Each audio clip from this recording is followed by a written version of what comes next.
زمونږ په دې صوبه کې او په دې ملک کې روان دي نو هغه څه د چا نه پټه نه ده چې 14 کاله 12 کاله وشو چې کوم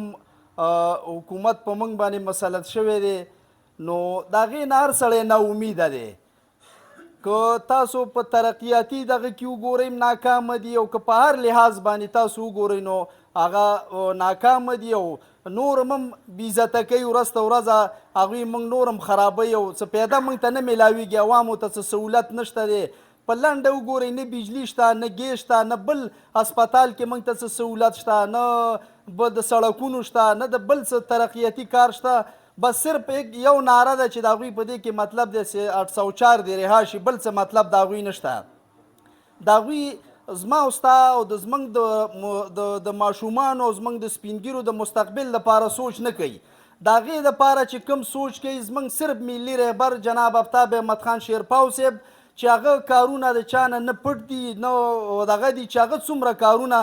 زموږ په دې صوبه کې زموږ ځان له صوبه کې نه په اسلام آباد کې چې کوم کارونه کړي نو هغه هم چې تاسو وګورئ چې دوی له 14 کاله نور حکومت ورنه کړي نو انشاءالله چې هغوی به یې ونه کړي کوم چې زموږ ملي رهبر جناب آفتاب احمد خان شیرپاو صاحب او صوبایي چیرمین سکندر حیات خان شیرپاو صاحب کړي دي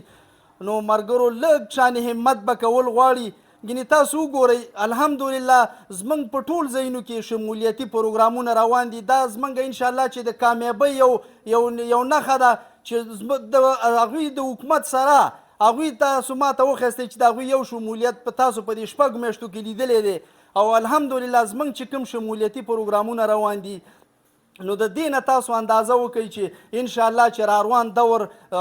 د قومي وطن پارټۍ دی او موږ به ټول دا ځان له دا نه چې د زموږ د ملي رهبر جناب آفتاب احمد خان شیرپاو صاحب کار دی یا صوبایي چیرمین سکندر حیات خان شیرپاو صاحب کار دی دا زموږ د شریکي کار دی دا زموږ د ټولو د هغوی مثلا دا زموږ د خپل ځان دپاره دا منډه او دا شپه ورځ یې یو کړې ده چې زموږ مشران هلته په اسمبلۍ کې ناست دي که تاسو سوچ وکړئ دلته موږ چې کوم مینی لیږلی دی چې هغه په اسمبلۍ کې خبره وکړي او زموږ ملي رهبر جناب آفتاب احمد خان شیرپاو صاحب خبره وکړي نو هغې کې د ځمکې او د اسمان فرق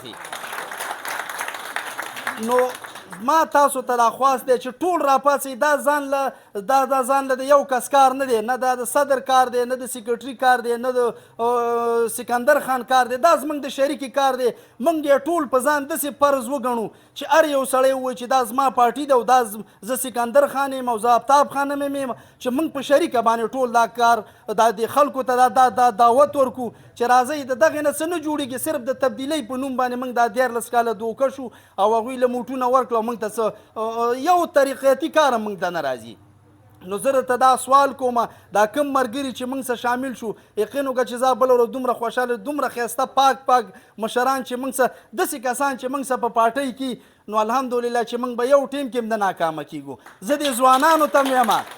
ځوانانو ته مې چې هغه مشران دي هغوی ته خو د حیات محمد خان شیرپاو او د ملي رهبر جناب آفتاب احمد خان شیرپاو د هر یو شي پته ده خو تاسو ته د مشر پته نشته دی چې هغه کم کارونه کړي راروان د خپل مستقبل دپاره سوچ وکړئ چې موږ خپل ملي رهبر جناب آفتاب احمد خان شیرپاو صاحب کامیاب کو صوبایي چیرمین سکندر حیات خان شیرپاو صاحب کامیاب کو نو انشاءالله چې دا ځوانانو ته نوکري هر قسمه سهولت به دې ته میلاویږي نو دا ملګرو ټول به راپاڅو په شریکه باندې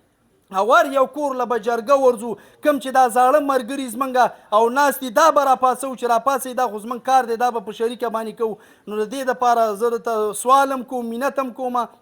چې ټول راپاڅئ او دا خپل مشران کامیاب کو چې زموږ هلته یو اواز زموږ یو مسله حل کیږي ستاسو ډیره مهرباني خوشحاله و آباد